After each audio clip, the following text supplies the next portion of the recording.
Thank you so much for joining us. This is a cool subject. This is a topical subject, specialty print. I would say how many people out there are specialty printers, but there's not that many people out there. But luckily, there's more people on the live stream. Jamie, do you print any specialty stuff? Does everybody know Jamie the printer?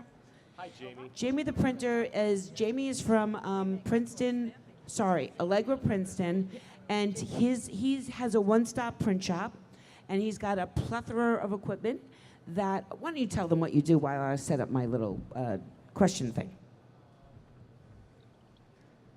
No, they'll turn it on. No. He's on too. There you go. We have a one-stop shop. We have Canon, HP, Heidelberg presses up to 5-color, offset. We do flatbed, rigid. We do roll, all in one shop. We can do white ink, clear. We do variable cut, contour cutting on one of our tables. So we do a lot of different things, and always looking for new things to add. And found a lot of great things at the show today. Had a lot of great people who opened my eyes to new things that are available. So really cool.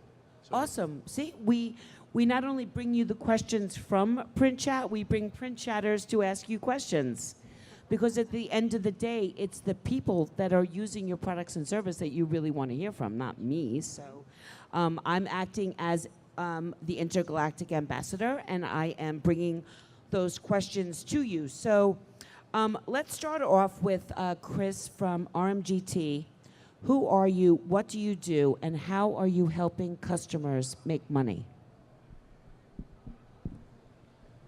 First of all, thank you very much for inviting us to be part of the panel. Deborah, appreciate it, and you're doing great stuff for our industry. Thank you. Thank you very much. Appreciate That it was very nice of you. Very much. So first of all, our company is called Graphco. We are the importer for the RMGT offset printing presses for the central Midwestern United States. And to answer your question, I feel that we help our customers in 3 ways. The first is that we've always been driven to reduce manufacturing costs for our customers. Folks like Jamie really have almost no control over the price that they can charge for their printing. Would you tend to agree, Jamie? The market kind of dictates what 1,000 letterheads cost, or, and that's right where we try to live, is that we want to bring more high value add print solutions to our customers. Can I just say, I just want to repeat what Jamie said, which was that, you have a microphone, you should just talk into it like Oprah. Just repeat what you said so everyone knows. Like Oprah. Because that was important. Because if you don't add specialty to it, it is a commodity, and then Chris's point is 100% true. yes, we try. I mean, we have commodity type things we do every day in, day out, but we try and find the customers that want more, how we can help them, how we can add value, different effects. And as I heard here from before from somebody here, it's not a race to the bottom. It's how we can shine. Right, absolutely. Shine. Is that my? Right. Shines beautifully. So just a quick for instance, I brought one of our brochures that we're using at the show. This actually, I'm not sure how the camera will pick this up, but Yeah, can we pass it? it has a high gloss UV coating and then also a reticulating varnish, which creates a very, I think, dramatic effect. And frankly, for pennies per thousand, and or pennies per sheet, I should say. So very high value add, but not a very high cost on the manufacturing end of things. So. Thanks so much. Eagle Systems, who are you, what do you do, and how are you helping I am your- part of the Intergalactica. No. My name is Ellen Manning. I am with Eagle Systems, and we are the manufacturer of the best cold foiling equipment out there. I can say that because it's mine.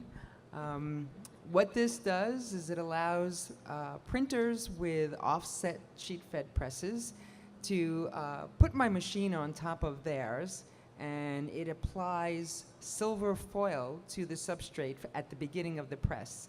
And the way it works is you put down glue in your first tower, you print the glue in the pattern that you want foil, and then on the second tower where my machine is mounted on the top, it rolls the foil down and presses the foil to the glue, so now the foil becomes part of your substrate, and then continues on down your press to be overprinted. Using one color foil, it is now changing your product into something super spectacular, making it shine, sparkle, making wild colors, any color of the rainbow. You don't have to order different color foils because you make the different colors with ink. So it's a big savings for many of the printers out there. Thanks so much. Okay. Kanika Minolta.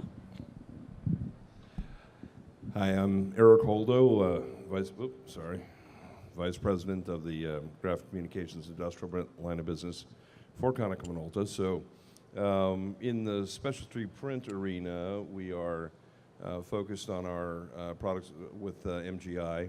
So that's dimensional varnish, flat varnishes, foils, heat set foil, and foil overprinting with toner-based devices. So not at the speeds that you're talking about, but in the lower speed marketplace to provide unlimited color to pieces and bring value much in the same way, but at a entry level, let's say, to be able to utilize traditional means like toner in conjunction with the foil and overprint and create some spectacular effects.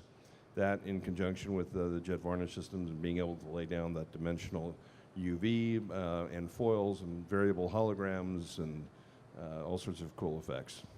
Thanks so much. Domtar paper, yay! We love Domtar paper. Domtar paper, yay! Love to hear that. My name is Beverly Caldwell. I work in the new business development area of Domtar. What that means is that we are continually looking to develop new substrates, different things that we can do with our paper, tweaking it here and there, whether that be in the sizing and the coating and the color, the shade. So any of the new graphics, snazzy things you want to do have a little extra pop. So they finish well in the finishing equipment, so we don't just look at how that ink gets laid down on the paper, but what happens to it afterwards. And we engage ourselves with suppliers that we think are the best in the business that put those pieces together. So you do have that popping piece that you can sell at a high profit margin, because at the end of the day, that's what it's about. And Domtar is one of PrintMediaCentr's Project Peacock partners, and we've been going around to advertising agencies and brands. Hello? And brands to teach them about the new opportunities in digital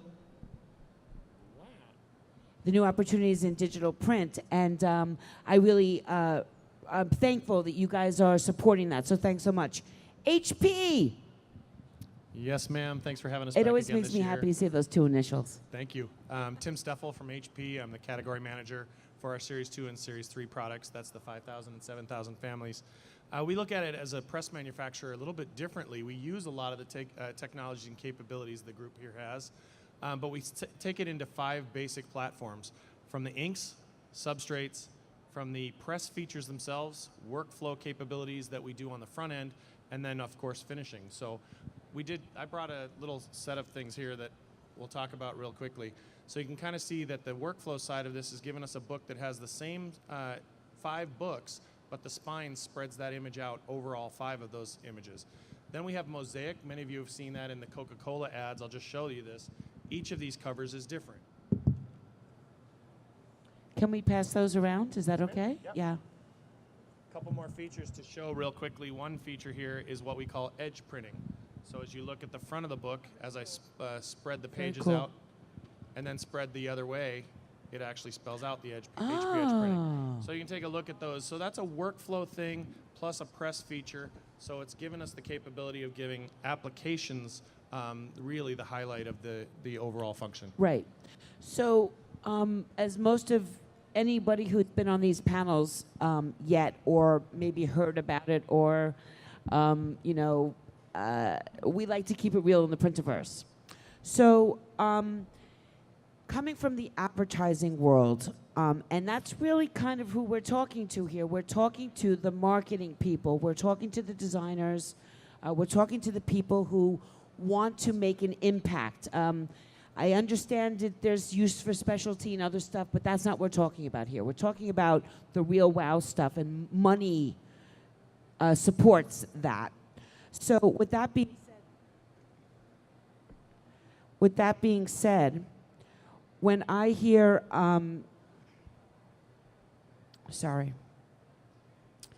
When I hear specialty print, I think price. So with that being said, how are you positioning? Let's just assume that everybody knows they want to use specialty print. So we're going to go one step beyond that now. How are you positioning the value of the additional spend on the specialty items for your customers to share with theirs? What are the compelling reasons how are you teaching the printers to tell people like me, it is worth the money, and these are the opportunities, and you need to spend the money on these things? You want to take that first? Oh, I'd be happy to. Jamie, give me that mic. Thank you. Thanks. Check. So first of all, when we're presenting the myriad of different special effects opportunities that we're able to bring to the table, because we do provide, an offset solution, we're able to bring those specialty effects to more of a mass market. We also sell some digital solutions, but one of the neat things I have found is that if someone does buy in on the idea that they're going to have a postcard, let's say, that has a tactile, three-dimensional feel to it, that because we're on an offset platform, we're able to make that a very mass market presentation of that marketing material, and frankly keep the spend down into the pennies per piece, where for a lot of folks that do direct mail, they need to be in that realm. The other end of it is that we're able to print on plastics and styrene and polycarbonate and other things like that because of our LED UV curing technology. So things like packaging, things like store graphics, those danglers that you see walking in the aisle, those are generally pretty high volume jobs. There's 3,000 Kroger stores just in the Midwest alone. To be able to put those danglers in every aisle, that has to be on an offset platform generally because the volumes are so high. So that's maybe our unique edge, I'd say. Right, and excuse me. Here, share mine. I got it. My apologies. Check. There you I'm very sorry. And one of the reasons why I like having you guys around is because you do represent offset, and it's not a dirty word. There's a need for it. You guys are the new kids on the block down here. We're talking about the establishment here. You're all trying to nip at his heels, but he's still, you're still pushing technologies, but it's your technology, and they're, let's just say, taking it to another dimension in their own ways. Literally, good segue, foil. Okay, so the beauty of cold foil is that it's done in line at press speed. And what this does is it allows the printer to shorten his time span. In the past, if you wanted a foil, you had to send your product out to be foiled, usually by a print finisher, or if you were fortunate enough to have a hot foil stamping in-house, it's still another department where your print came off the press, then it would go someplace else. You're talking about dyes, you're talking about different color foils, you're talking about make ready. It adds time. Time adds money. So the beauty of cold foil is because it's done in line, it's finished when your print is finished, which But could does it cost the customer extra money to have the foil? And if so, the what end is the customer, the me. brand? Yeah, me, the print customer. Okay, And then what is the justification? Like, what are you telling your customers to tell me why it's worth the extra money? Well, I'm pretty sure that my users, my customers, are telling their customers that practically for the same price of hot foil, they can do this, because now the printer is actually holding back some of that money that was spent. So they're making a bigger profit. And really, that's what it's about. I mean, you guys are doing all the work, but your brands are still getting an exquisite property. And what we do also is I always insist that all of my customers make a presentation book of what cold foil is, showing them what it can do to their product, and leave it with the customer. The customer then can appreciate what this can add to their product. So in essence, the printer itself are going to make a larger profit, and the customer is going to be happy as well. Thanks so much. Holdo. So I look at it a little bit differently. One of the things that we point to, a good friend that just retired from Keypoint Intelligence, Jim Hamilton. Jim, shout out to Jim. Yeah, exactly. He authored a study called Beyond CMYK that was very interesting because it went out to print buyers, and it determined what are the things that you're willing to spend money on and how much. And he found that between the two areas that we focus on, being foil and dimensional coatings, they were willing to pay between 82 and 89% more on the piece. But the cost of manufacturing now with the digital means that are out there mean there's no dyes anymore. You're still doing heat set foil with no dyes immediately after print or even as part of the print process. So the profitability is there to do some dramatic effects. It's a whole new market because you've never been able to do it at these run lengths effectively before. So it's a great way for printers to get into it that have been sending out to trade binderies in the past, where they can get into the market effectively and charge more for the work that they're getting. But please, please, please, whatever you do, even if you have one of our devices, don't kill the market. Keep your prices where it would be for hot foil and make more money and go take a vacation instead of competing on price. Yeah, exhibit in the Printerverse. Bev, I just want to mix it up just a little for you. Same question, but you're going to find this funny. Recently, I printed something, and it was a promotion that Domtar was part of. So I called the printer, and I spec'd it with Domtar paper. And the first thing they did was come back to me and say, you don't want to use Domtar paper. And I said, actually, if you looked at the file, you would see that it says printed on Domtar paper with the, so that's a whole other level of what the hell is going on in the world.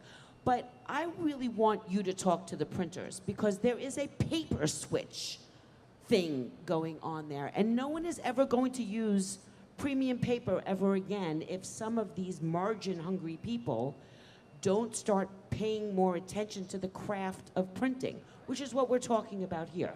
So I really want to tell you to explain the value of using something other than, let's say, a house sheet. Yeah, we would love to be a house sheet everywhere, but that's not going to be ever the case. We do take pride in making our paper. It's made in the U.S. We're the largest in North America. We take pride in how we get the wood to make that paper. One thing that we do is we help support the local places where we get the paper from. So if a family owns that land, we keep it with the family. We support that family. If they have children that are wanting to go through school and they want a forestry major, then we support them in their efforts to do that. And we keep track of it so that we're not taking anything away from them.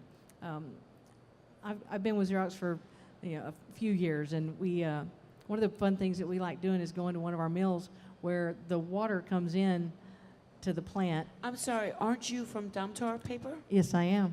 Oh, but you said Xerox. So. I'm sorry. I came from Xerox Xerox before. is not my alliance, No, so that's a no, little confusing to me. Right. The Domtar We were paper- about to have a problem, No, so sorry, can I'm we sorry. clarify right Yeah, now what is going on here, please? Years of saying that word. You do, in fact, work at Domtar, I work correct? at Domtar, yes, I Okay, do. just making sure. Yes, yeah, I've got the tattoo. Okay, please continue. The stuff that we do with the water afterwards, it comes out, is cleaner. We have a fishery where we're making the paper, so we're very earth conscious with that. When you talk about things that we do for value add that make it more important for somebody to use our paper versus some others, a lot of the things that we do, we not only look at the application of what you're doing, but how you do it. So we make process improvements. It's not just look at this sheet versus look at that sheet. It's what we can do with that to help you with that application. Thank you. Because that's where you get your value add. Thanks. That's where it's going to make the difference. Yeah, that's totally true. All right, Tim. HP. Wow us, Yes, my ma'am. friend. So in 2008, when the 7000 press came out, we were right in the middle of the big competition between Xerox and Kodak and HP and all the other companies that were in digital. And HP as a group figured out that it really wasn't any longer about the press. It was no longer about what machine it could do, what it couldn't do, all those kinds of things. It was more about the application. It was more about making memories. It was more about making experiences, something that people could hold in their hands, something, you know, if you go back in time, think about what Walt Disney did. Walt Disney just basically made a big entertainment device. But why? He made it because kids sell everything for you. Really, at the end of the day, it's food, it's all the things that an entertainment location is going to have. But people will pay billions of dollars a year to do what they want to do with their kids. Take them to these places and give these kids memories that they'll never forget. So we have a couple of applications we've done recently. Many of you probably have heard about this, T-Mobile Tuesday, where you go online and you want to do something for your mom. So you build this job. Is this job worth $12 for a card that you're going to get for your mom? You're going to get a card from the local 7-Eleven or the local Kroger for about $3, $3.95. But when you go online and you build this and you put it together, it's personalized for your mom. My mom is here. We could ask her. There you go, right? And what would you pay to give your mom an application that's a memory? $1 billion. So things that people can billion. hold in their hands that's unique to them. Something like what we have with the Coca-Cola My Way Mosaic application. Everybody got one different, 16.7 million bottles, each and every one. A bottle of Coke, $2. A bottle of Mosaic Coke, $5. Online today, because now it's a collectible, $15 empty, Right. $20+ full. So you get the idea. Right. It no longer becomes about what the press can do. It becomes about what people remember. Right. Here's the best application I've ever seen. It's just a book. It's really just a book. It's even just a personalized book, and that's really exciting because it's a little bit different than a regular book. But this book, not this particular one, but one just like this, was read to a kid by the Intergalactic Space Station. By the way, we're in the alien thing, so it wasn't people connected with this, but they actually read this to a kid back in the UK. The whole idea was he lost his name, and by going online and building this application, the mother got a book for her son that an astronaut, a real astronaut in space, read to her son as part of an application. So it's those kinds of things that make memories and really make an impact. And by the way, price becomes no issue at that point. Right, an emotional connection, like what is the value of it? You know, whenever I talk to people, I say it's, you know, you have to create relationships. I can't tell you, that's the foundation of it. That's where all the value is, and you can't put a value on it. You just know that you do everything in your power to create it, no matter what it costs. You know, so I think that's a really good bigger picture point of the power of print, that it can create an emotional connection, you know, because it's something you can actually hold in your hands and keep. Okay, so do you have a question for the specialty peeps? Okay, you can specifically ask anything you want. You guys met Jamie the printer, right? Yeah, okay. Jamie the printer. Is the dryer system of the RMG, oh, you can, because you heard know that. which one he's talking about. I heard that. Yeah. No, I want Go ahead, everyone to hear restate it. the question, though. Is the dryer system of the RMGT, I'm assuming the Series 9, is that what you're, the one The you're, 9 series. Yeah. the 9 Series on, good, I don't understand the question, that's what I'm saying, you should probably Okay. repeat it. First of all, it's a very good question, and it is, first of all, the answer is, and I've got a little model here, conveniently, we have one LED light unit right here, which creates a 385 nanometer light spectrum light that only adds about 4 degrees of heat to the sheet, and it's able to not only cure the 4 colors of ink that we're doing at the show, but up to 6 colors and coating. Then we have another drying unit here after the next 4 units and the coater. So when we produce this kind of a job, we're curing 4 colors, 5 or 6 colors of ink, and that coating that you see right here. Does that answer your question? Good, good. Styrene plastics? Absolutely. We can produce up to 24 point thick stock on this brand, this model, and then we have a 31 and 40 point thickness presses also in our product line. There's not much that needs printing that we can't do on this brand of equipment. Okay, Well, let's talk after the show. okay, Jamie's just making connections everywhere. Okay, let's talk about which markets are taking the most advantage of your offerings and where is their growth potential, because That's really the most important thing here. No one's going to get a specialty machine that adds pricing and needs special ink and you got to go through more time and everything if there's not a future in it. So let's talk about that, and as well as the technologies. I keep saying where you're going to meet your customers in 5 years. So we'll start actually with HP, and we'll come down this way. Tim? Thank you. Sorry. So what we're finding a lot more than anything right now, if you divide the market up into the general commercial printers and kind of the label and packaging as the two main functions. Inside of all that, you've got direct mail and publishing and all the others. But we find label and packaging is making the most inroads to any of this. So things like the bottles and the shrink sleeves, and we've got a new system called GEM for graphic embellishments, which is similar to the foil application where you're doing custom foiling, custom synthetic applications, because everybody knows that when you walk into a supermarket, it's all about eye level and it's all about something that catches your eye. And if it's just a printed piece, even if it's got the highest quality printing that you can use, the best paper, the best output device, the best all of those things, all kinds of photo equipment, light magenta, light cyan, really great photographers, if it doesn't have something shiny, people don't notice it. If it doesn't get the eye or catch the eye of the kid that's walking along, the parent isn't going to see it. How do you pick a cereal box? It's not by what it tastes like or what's in it. It's what the box looks like. So those kinds of things, we're finding that packaging really more than ever is really the driving factor to all these technologies. Every once in a while, I just walk down the cereal aisle and take pictures and then write blogs about it because you can see the trends right there. I've been seeing a lot of lenticulars and 3D stuff, by the way. Bev. Our biggest change in what we see in our market is being driven by, several years ago, inkjet papers were coming out. Everything had to be inkjet treated. And then everybody started changing the inks. So we came out a bunch of cool new inkjet Pesky papers. manufacturers. So then now we're working a lot closer with the OEMs. As we do paper changes, they're doing ink changes. We're taking it back to our engineers.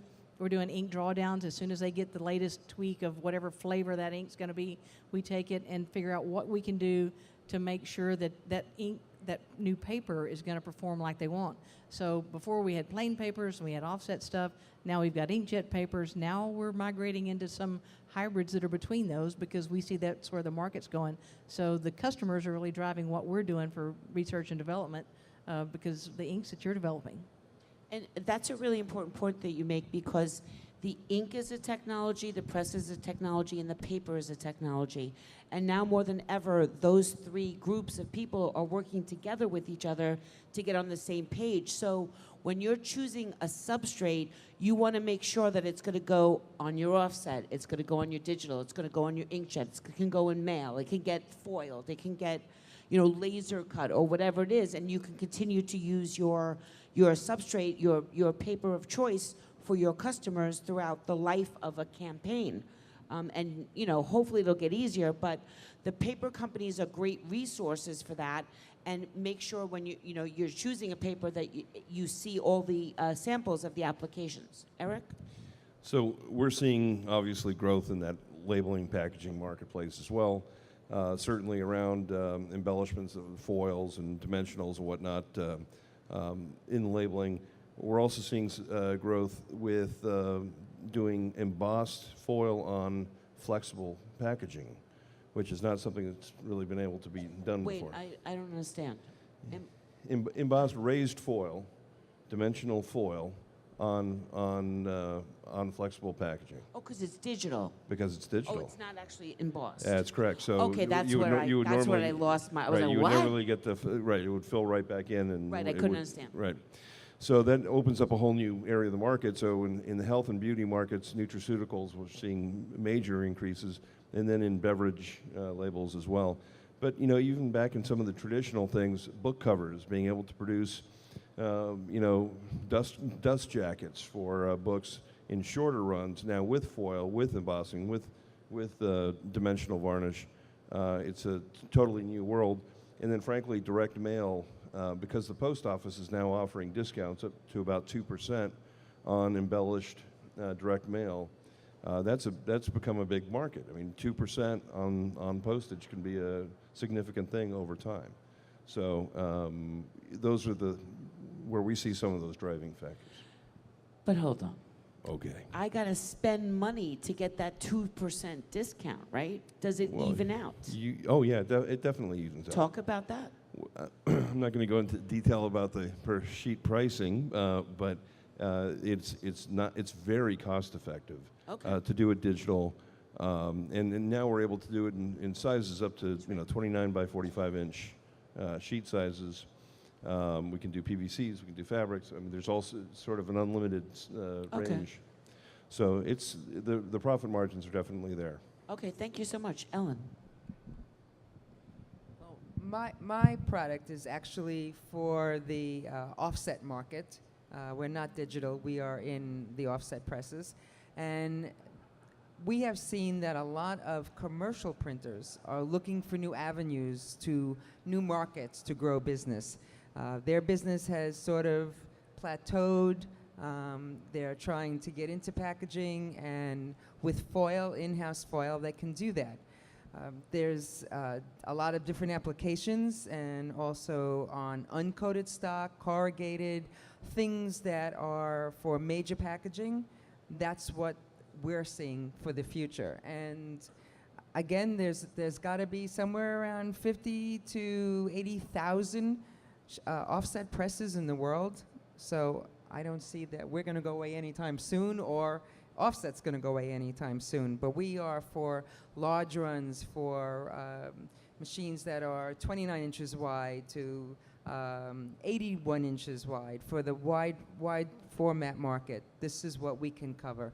So there's room for all of this, and each one has a different purpose and a different need. But packaging, never going away. It's only going to get better. And this year we're finding it's all about the sparkle. Hot, cold, Sure. on digital, on MyFoil, all produced on offset, which leads to you. Chris, RMGT. So I guess as I've been listening to my distinguished panelists talking about the different embellishments that they offer, I'm really in awe of some of the different technologies that are available now. You walk in the Konica Minolta MGI booth and see that roll-to-roll label embellishment machine, and think about how many wine labels and that sort of thing can be produced that way. Really phenomenal technology. I guess there was a couple things that I thought about throughout the panel. First of all, in today's world, a beautifully printed, uncoated sheet of paper has actually become a special effect. True. And kind of tipping my hat to Domtar, by the way, and other companies that produce the uncoated sheets, very fine paper, which had kind of fallen off the radar of a lot of folks in the marketing advertising. Oh, I'm sorry, certainly in the marketing and advertising world. But with the different embellishments that we're able to offer, we can not only go mainstream for 4 or 5 or 6 hours a day of production, just pounding out postcards that are fairly generic, and then in 15 or 20 minutes do a changeover to be able to do a high value add kind of embellishment like this. I think it feathers the nest of both sides for that commercial printer. That I could certainly see a label company doing a tremendous job with something like the MGI label producing machine with those embellishments. But for somebody who's in the middle, in the mainstream, some of this offset technology that we both represent can be very safe in a lot of ways, because there's a lot of other things that could be done with that same machine. So you actually brought up a really great point. This June or July, I was at NAPCO Media, and I judged the Gold Ink Awards, and I judged every single day, so I saw every single piece of print that came through. And the trend was actually natural paper. Everything was very nature-y looking, like greens and browns. And there was actually no specialty print. And NAPCO made a video with me, and I was actually so surprised by it, because the industry talk track, you would think that everybody's doing it. So is it something that's coming? Is it just not, has it not taken hold yet? Why do you guys think that none of those were submitted for awards? Nothing really specialty. Well, if I might, Yeah, and then we'll just go down. I mean, and let's talk about how you're evangelizing the market for specialty and specialty substrates and specialty print, please. well, certainly, Grafco is a for-profit company, so the idea of doing something that helps us sell more equipment and helps our customers sell more printing is what we're all about. I can tell you that at least 3 or 4 of the roughly 20 offset presses we've sold over the last 3 years were sold primarily because we could print on an uncoated sheet, cure it with LED UV curing, hold that ink out in a way that was never actually possible. I mean, it is really literally, you know, next step technology, being able to hold that ink out versus diving down into a, you know, an uncoated sheet like a Domtar sheet. And that has become very attractive for certainly people who raise funds, people who are in the not-for-profit industry, looking very green and frankly not looking like a fat cat with high gloss stuff. Now, of course, I talk out of both sides of my mouth because what's the piece I showed you first, right? The big glossy bling. But I do know that being able to do that effectively, and LED UV is far and away the best technology to be able to dry that kind of stock, because let's also face it, it doesn't always have all that much stability. So the heat that comes from hot UV and even from IR dryers can often warp a sheet that doesn't have a clay coating to protect it. So we've got really a terrific technology there that's, our customers are enjoying the benefits tremendously. Ellen? Oh, I love this question. Awesome. Uncoated stock has been extremely difficult for people doing cold foil because they could never keep the glue from seeping into the stock, therefore the foil had nothing to stick to.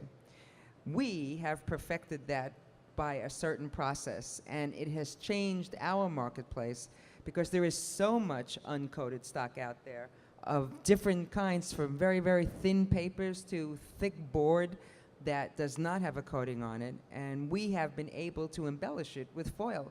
So that has become a really big thing, and I think we're going to see a lot more foil in the industry because of that. So I am really looking forward to it. Because it's more accessible now. Yes, Right. because it is accessible, period. It was Right. not accessible at all before. Right. It's taken us a few years to understand and to create the process, but we have succeeded, and quite honestly, I think it looks fantastic.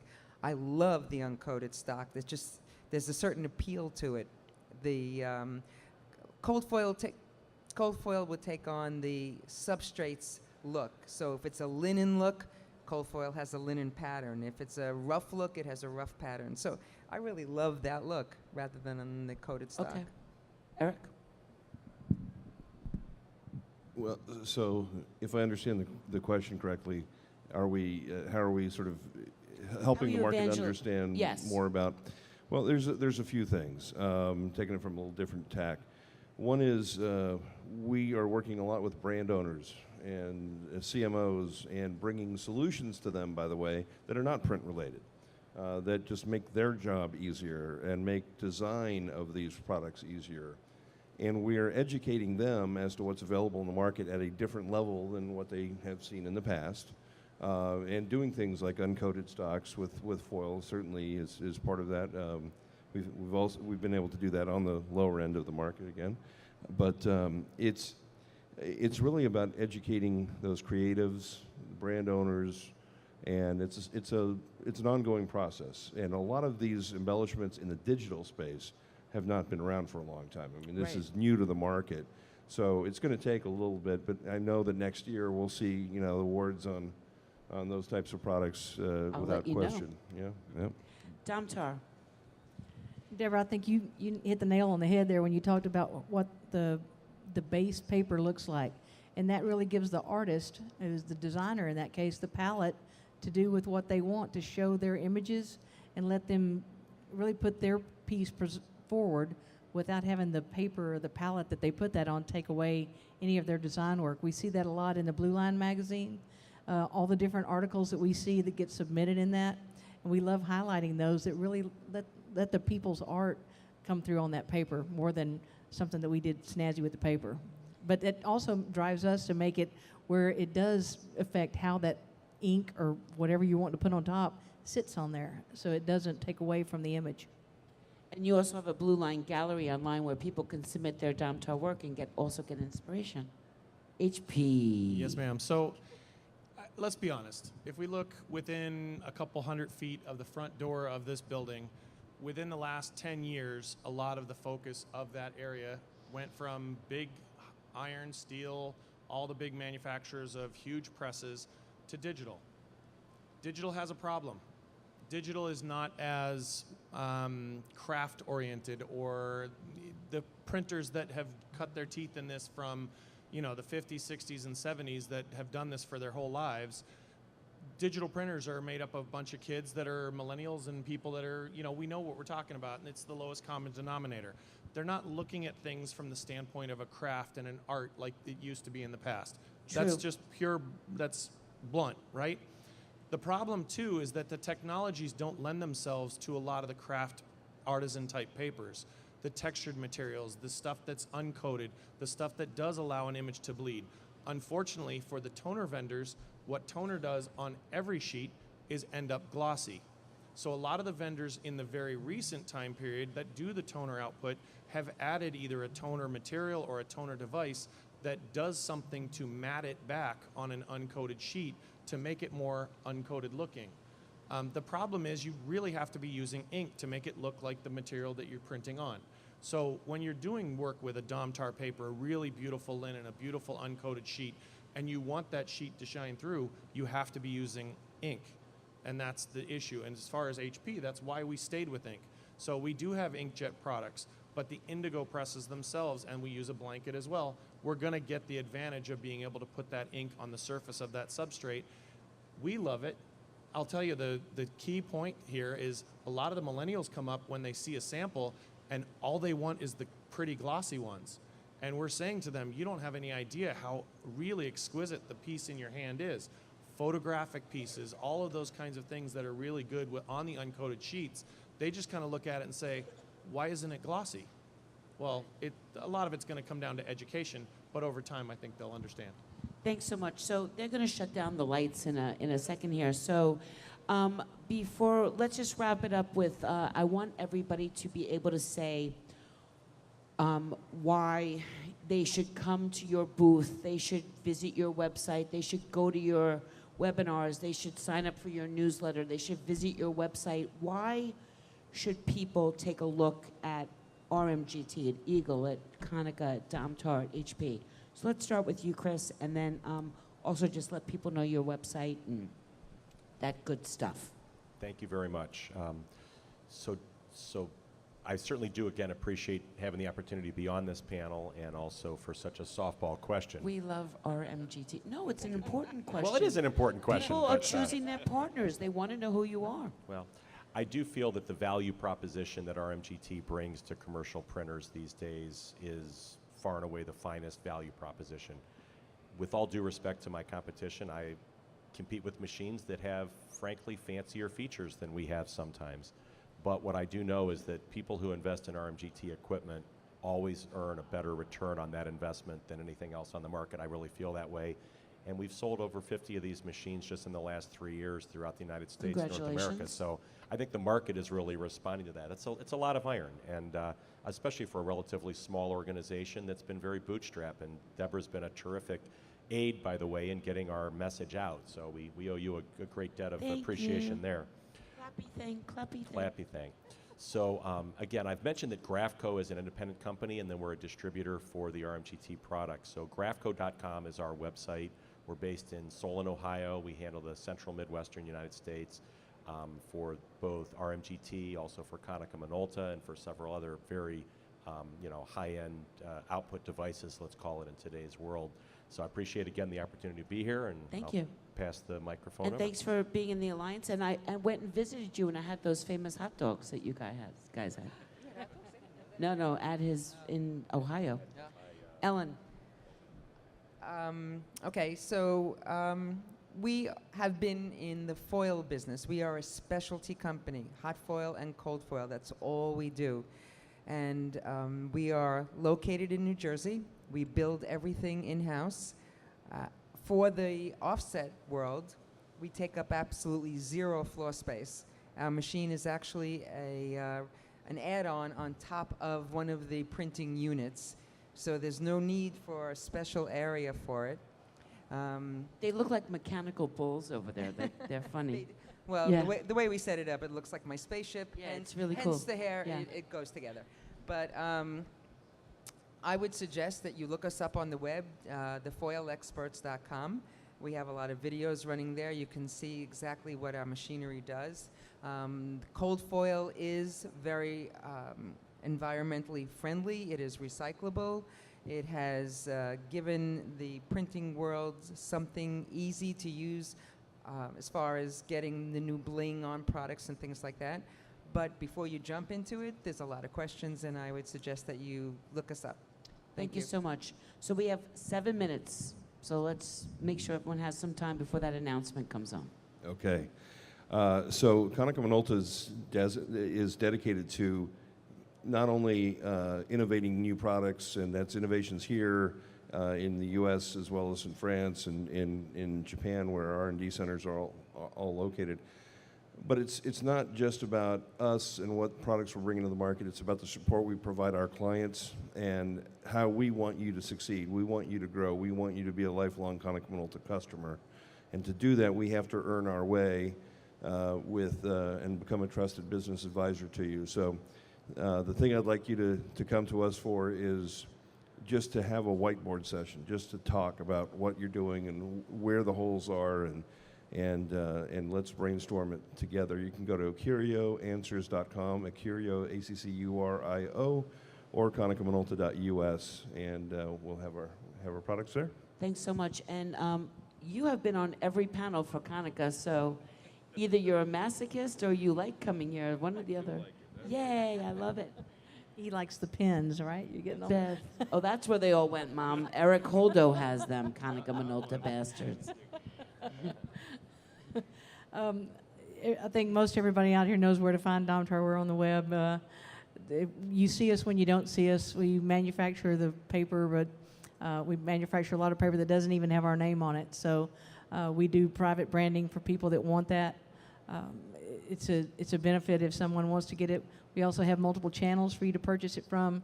You can purchase directly from us, or we can go through merchants. Whatever your choice is, whatever the best avenue is for you to get that, whether you need a truckload, or you need a pallet, or even a carton. So we're easy to access that way. We appreciate being on the panel, appreciate the usage. We've seen it running on a lot of the machines around here. We donated a lot of paper to all the different OEMs so they could all showcase our materials, and we're proud to see it running successfully on all that equipment. And I can't speak enough about the Blue Line magazine or the gallery, the design gallery you have. And printers should know about this stuff because you get it. See, Jamie the printer gets it. You get to, and I mean, what a perfect segue to the application king down there of HP. Their booth is an application, pretty much. Perfect. Thank you very much, and thanks for having us all. So yeah, like I said before, it's really about the brand experience. You have to be able to match their colors. You have to be able to match their needs. You have to be able to match their application space and what they're looking to do. And at the end of the day, it really just comes down to the people beyond the printers that are getting the jobs. Look at this industry, look at this marketplace. You're talking about people that think with their phones. They don't think with their brains much anymore. And if you can connect the applications to something that they touch and feel in their hands, pull them away from that. In a lot of cases, you're using their phones to enable a lot of that. So I think that's really all it comes down to, is basically taking the social media generation and putting it on paper. Thank you guys so much. I really appreciate it. Very interesting discussion. Thanks, everybody. It's been an awesome day 4. We're going to take an official panel photo in 1 second. I just wanted to thank everybody for joining us today. I believe we're losing some people today. So Mary Beth Smith, you're out. Thank you for a wonderful Girls Who Print Day. Is Scandy gone already? He's walking around. Okay, Scandy, Andy, Scandy, Solage, wherever you are, thank you for a wonderful day. Jamie the Printer, you're out after today, right? Jamie the Printer has been amazing. Give Jamie the Printer a round of applause. He's been keeping our panels honest for 4 days and helping them clarify their message, which, let me tell you something, you're not speaking clear enough to the peoples, right? Holdo, you've learned. You've been here the most. You're learning stuff, right? That's what, it's yes, a I am. two-way street. That's why I call you guys partners and not clients, because you got to do stuff too. Thanks to Sandy Hubbard manning the Twitter 1 and 2 all day, and all the print chatters who stopped by. And of course, we have Mandy on the camera. Everyone wave to Mandy. And we have Jack on the photography equipment. And of course, if you came in this booth, you were scanned by my mom. That's Lady Scan-A-Lot, also known as Harleen Satin. Thank you so much. And see you all tomorrow on TV or in the booth. Thank you very much.